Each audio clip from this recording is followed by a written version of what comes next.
Yay. Hello. Hello, everyone. Hopefully there's somebody out there, and hopefully there'll be a few more people coming on within the next few minutes. Just in case there's some people out there that haven't seen the wine tastings before that we're doing. I'm Helen. This is Subi. We're from the farm shed on the east coast of Tasmania in Bicheno, and we are the East Coast Wine Centre. We have decided over these winter months to run a series of virtual wine tastings. Can you do that? Virtual wine tastings. And we have started right down south of the east coast at Cape Bernier, moving through Brim Creek and then up the east coast towards Swansea, Cranbrook, Bicheno, and we will eventually end up, over the next few weeks, up at St Helens. Tonight, we're right in the middle of the east coast. We're showcasing Freycinet Vineyard, which is about halfway between Bicheno and Swansea. Indeed. We're in the heart of the region, the warm heart, but we're going to end up at St Helens, like Helen said, which is where, Julie, Helen had her hair cut. And also in St Helens. Thanks, Julie. Priory Ridge, which is going to be our last featured East Coast vineyard. Yes, it was about time I had my COVID mop, sorted out on top of my head, because it was annoying all of us. All right, we're going to kick straight in. I reckon it's 5 o'clock. We'll get Hello, going. Alex. Hey, Alex. Okay, I'm just going to start with a little quote from Claudio, who I was having a little chat with the other day.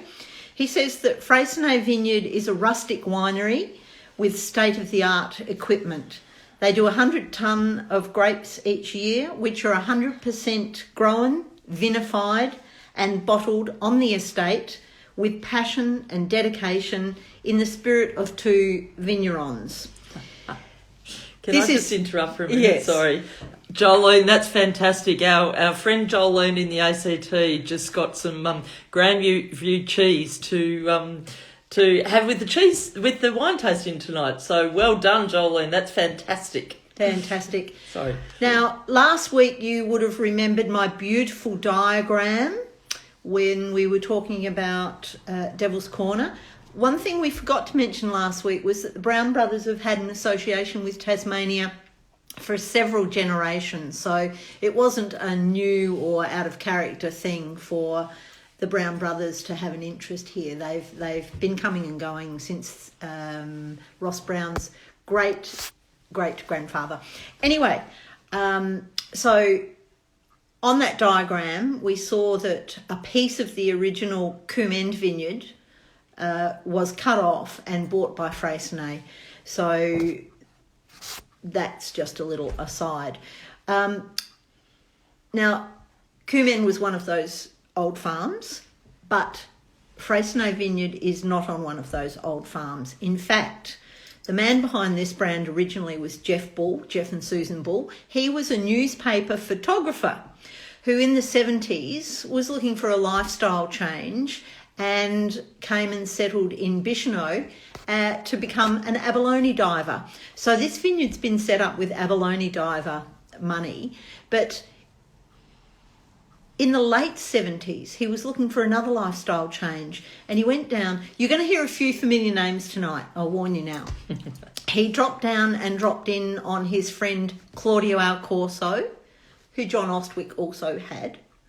And of course, Craigie-No and Freycinet were established around the same time. They're amongst the oldest vineyards in this region.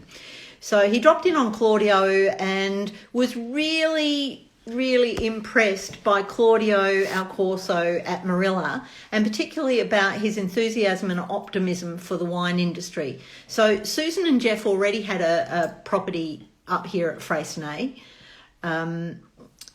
up here near Bicheno, and they decided together that they would do some research. So they did lots of research on varieties and spacing and trellising, but no one could predict what would succeed on any plot. These were the very early days of wine growing on the East Coast. Now, another name that comes up is Fred Peacock, because about this time he started working for the Department of Agriculture and started advising on what to plant where. So originally Freycinet planted 6 varieties. They planted Cab Sav, Pinot Noir, Chardonnay, Riesling, Sauv Blanc and Müller-Thurgau, which I'm afraid we didn't get around to researching. But the what is it? Do you know? I don't. We'll have to take that question on notice. I'll have to go away and find that out and come back next week with the answer to that. Yeah. Anyway, fairly soon after, the Sauv Blanc was discarded, and Jeff Bull made the first few vintages before moving the winemaking to Andrew Hood. Yes. Yeah. And he blended the Müller-Thurgau with Riesling for quite a while before he got rid of that grape variety and replanted with a higher value Pinot Noir. And they've never looked back, as we often say. So that's how Freycinet began. But then there's another phase that inputs to the Freycinet Vineyard as we know it today. In 1989, Lindy Bull, daughter of Jeff and Susan, graduated as Tasmania's first female winemaker. She went off and worked at Goundry Wines, where she met a young man called Claudio Radenti. Now, by this stage, Jeff and Susan had obviously had the vineyard for a while, and Claude had grown up, Italian descent, of course, by the name, but he'd grown up making wine with his parents down in Hobart and for some years in Launceston. So he was a Tassie boy. They met at Goundry Wines. They worked together for a while, and it wasn't long after that Marilla and Claudio Radenti headhunted Claudio Radenti to come and be a winemaker at Marilla. Not too long after that, Jeff Bull offered Claudio a spot up at Freycinet Vineyard, and he's been the winemaker there ever since.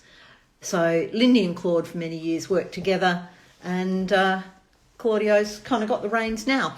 It's a vineyard that started off as 4 hectares, but these days is 16. So it's not huge. They make about 9,000 cases of wine a year. So another quote from Claudio was that they're not out to conquer the world. Jeff's original commitment was to keep wine accessible to the common person, but also to really be committed to a high quality wine and target the premium end of the market. But it remains a small family vineyard nonetheless. So, Jurassic dolerite soil, black vertisol, brown dermisol, 4 plots, north, south, east facing. So, gorgeous little operation down there. A rustic winery with state-of-the-art equipment. It's time to see what they produce there. Yes. So tonight's little offering, our white offering, is a 2018 Riesling.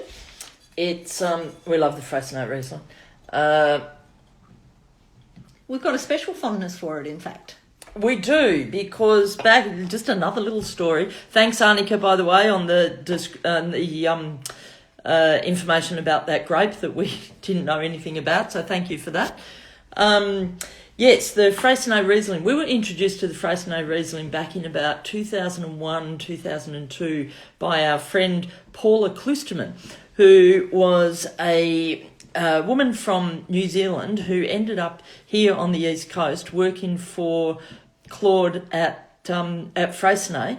And we weren't really heavy into Rieslings in those early 2000s, were we? We were of that old-fashioned, Rieslings are too sweet for us, we don't really like them. It wasn't that long since we'd graduated from cask wine. Yeah. So it was a fair while ago. We were very young back then too. Yeah.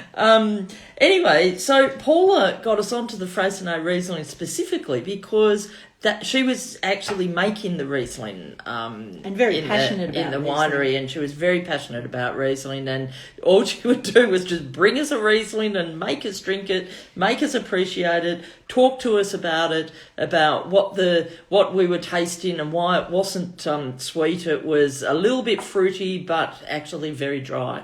Hey, I was just thinking, she's a bit like Jeff Bull in that she was an economist back then. She was. Became a winemaker, went on to become a planning consultant, and is now an environmental health officer. She is. And unfortunately for us, has moved back to New Zealand, like a few of our friends. But anyway, I think that we should have a taste of this 2018 Riesling. What have you got to say about it, Subi? You've got some notes on it. Well, it's classic and vibrant. It's a juicy, cool climate.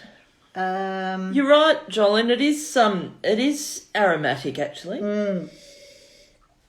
In a really nice way. It's it's very pleasant. Those that know more than us say that it's got a brilliant water-like colour with a faint glimmer of green around the outskirts, an intense lime and lemon and green apple scents dominate the nose, and subtle mandarin, citrus and flinty mineral notes following on. I like those mineral. Yeah, you do. You've lime and mineral. That. For me, that's a... Well, I'm not sure if I can pick up all of that, but I do get... It is quite vibrant. It's almost got some sparky things happening at the end. It's very dry, which I love. It's very pleasant indeed, actually. It's... I never tire of this one. James Halliday's rated it at 95%. 95 points. Yep. And Jolene, you might have to get back on the internet again, because we're going to have a little bit of triple brie cheese with this Riesling from another little boutique cheesemaker in Tasmania called Red Cow. Now, just for those of you who haven't been with us before, everything that we show you on screen is back to front. so you get to see a mirror image. But it's called Red Cow. They're from up in the northwest, Circular Head area, and they're totally organic. The cows are on site. They make the cheese on site, and they're a groovy young couple. They're a fabulous little cheese makery, and they've got they haven't got a huge amount of range of cheese. They're still doing some experiments with different things, but we're doing the triple cream brie, which is it's like having just a really thick coddled cream, really. Yeah. Do you remember how we first found out about Red Cow? Some years ago now, we were invited to, or we were asked to coordinate the stalls at the Bicheno Food and Wine Festival, a great little event that happens in Bicheno in November outside of COVID years. And a woman who was making fantastic bread up in St Helens, we were trying to get her to come along because our brief was to sort of find some new people for the stalls. And she made fabulous bread, and we thought she should be there. And she said, well, I've got this friend that makes cheese. And although they weren't in the East Coast region, he said, well, why don't you have a stall and put their cheese on your bread and make a little cheese plate? They did that, and they've been attending the festival ever since. So it's been lovely to get to know the Red Cow people via that connection. And I think they've just sort of been growing over the last couple of years. They've put a bit of capital in, and and I think they're going to be great. We've just, for those of you that are in Tasmania or even in Bicheno, we've just started stocking the Red Cow cheese at the farm shed, and you can have it with a glass of wine sitting down, or you can just take away one of the cheeses. I think we've got 3 or 4 different types of cheeses in our new little mini bar fridge. It's actually a mini cheese fridge, and it's really schmick. It's really schmick. That's right. Yeah. Anyway, moving right along. That cheese is beautiful. I think the Riesling's beautiful. There is the Sure is. how do you say that word? Minerality in it is really interesting. Now, I'll just take a moment, that quote that I started with about, that Claude said about 100% grown, vinified, bottled on the estate with passion and dedication in the spirit of true vignerons. It's a new word. So we've got the vineyard, the grapes. We've got the winery, where the wine's made. We've got the viticulturalist, who grows the grapes. We've got the winemaker, who makes the wines.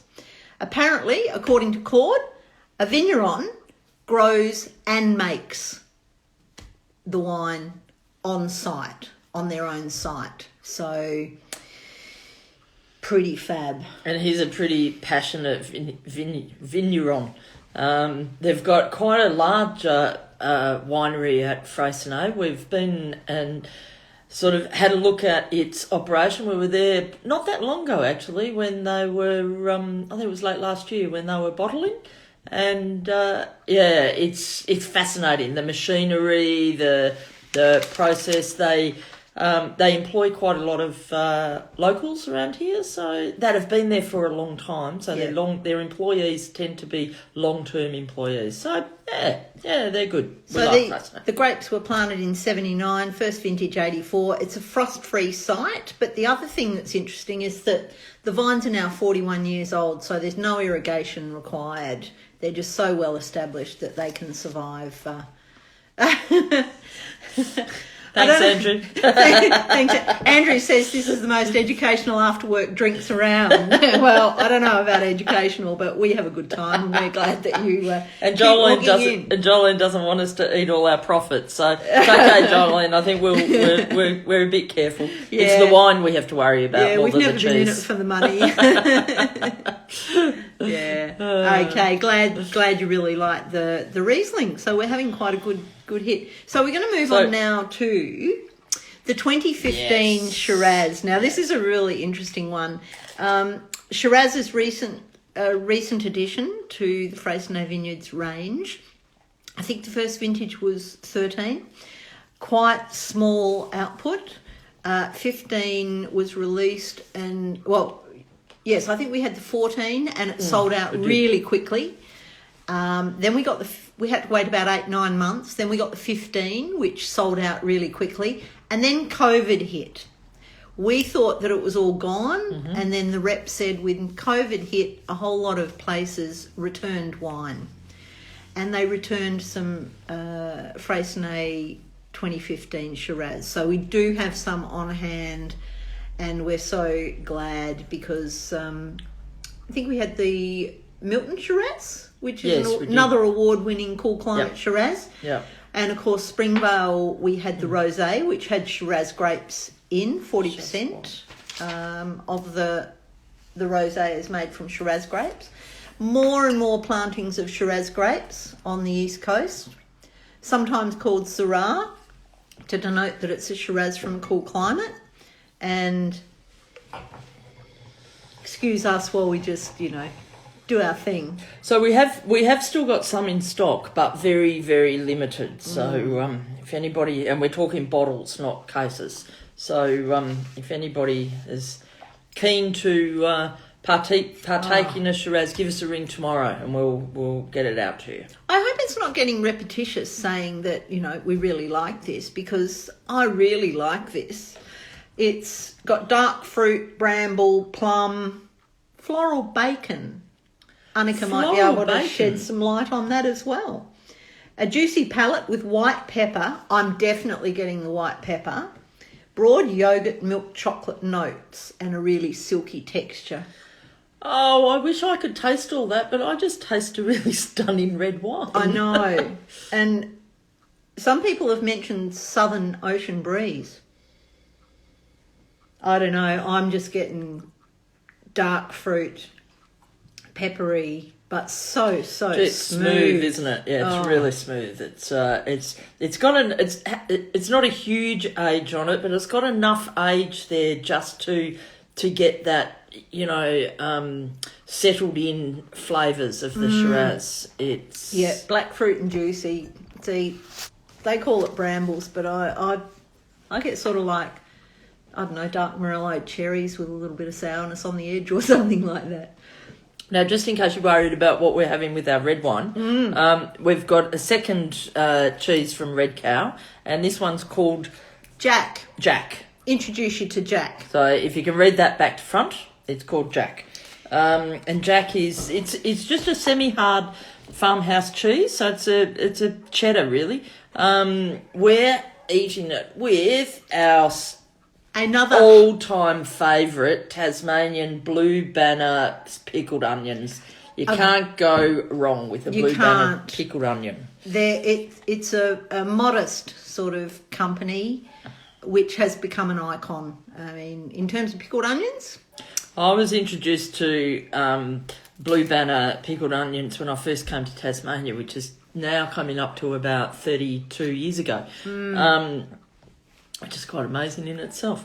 So I've been eating them ever since, and I just love them. That's just a really nice, quite mild flavour, but fabulous. All those thumbs up, Andrew. Does that mean that you're a fan of Blue Banner as well?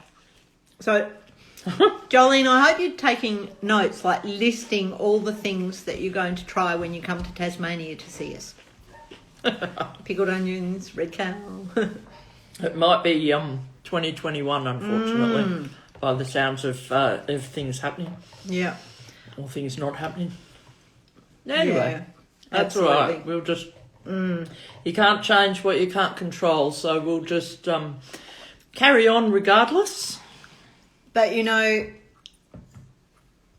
Oh! Okay. We're getting some tips from our friend Annika, who... You know what? You're right. It worked. I've now got... Annika says, don't stick your whole nose right to the bottom of the glass, Helen. Just do a quick sniff and you might get the white pepper. And I did. Thank you. So glad you're on the Farm Shed team, Annika. Thanks, Annika. We learn something every week. We do. And, yeah, COVID times, difficult, worrying times ahead for all of us. Really, you know, we feel so fortunate. We've got the blue skies, the white beaches to walk on, and that moat around our island. But we know everyone's doing it hard, and some people harder than others. We feel incredibly fortunate also to have so much really good wine to drink during these times. Hopefully not too much. No. In moderation, as they say. Absolutely. Hi, Sue. So... That's pretty much it. Pretty it. So... We'll be back next week for week 16. And who are we tasting then? Week 16, it's an interesting one, actually, because we're doing 2 vineyards next week, and they're both red wines. We're doing Sterling Heights, which is just north of St. Helens. We're doing are we doing the Gamay? Yes. Gamay Pinot Noir from Sterling Heights. And we're also doing Over the Edge Petit Verdot. Now, we just have to do a little explanation about that in a minute. We do. But the Over the Edge Petit Verdot is from Nick Johnson, who lives at Edge of the Bay in Coles Bay, or on the Coles Bay Road. So they're the 2 reds that we're going to be doing. However, we must have made a change somewhere along the way. We were having trouble getting more Petit Verdot, that's right. We threw in the Cabernet, so we're going to do both. So Jolene, you've got the Over the Edge Cabernet, but we're going to do the Cabernet and we're going to do the Petit Verdot, which is really interesting to have a wine that just has those grapes. That's usually used for the red blends, for the Cabernet Sauvignon mainly. And the reason we've got one from St. Helens is Over the Edge don't do a white. They're both very small producers, Sterling Heights and Over the Edge, so we've combined them. So we're just going to jump up to St. Helens and then jump back and then make our way up. We'll head back up the coast. Yeah. So that's it for us. Thank you so much for joining us. Thank you. Both live and after the event. Now, if there's anyone there that jumped on at the end and want to see from the beginning, you can see the replay on Instagram TV or Facebook or on our website through YouTube, I think it is. But if there's anything that anybody wants, if you want us to send you anything at all, give us a quick ring on the phone and we're there. Absolutely. And remember, Victoria, we're still sending Yeah. any wine freight free to anyone in Victoria. So if anybody wants to send a little care pack to any of their friends in Victoria and the whole of Victoria, it's not just Melbourne, let us know. Yeah, we really Excellent. feel for you. Thanks so Sue. much. Thanks everybody for being here. Thanks for watching. Thanks, and hopefully Julie. we'll see you next week. Thanks, Julie from Okay. Priory Ridge. Lovely to see you All right. there. Thanks, Jolene. It's really fun getting to know you through this process. Indeed. Thanks All right. so much. Thank you, everybody. Bye for now. Okay, bye.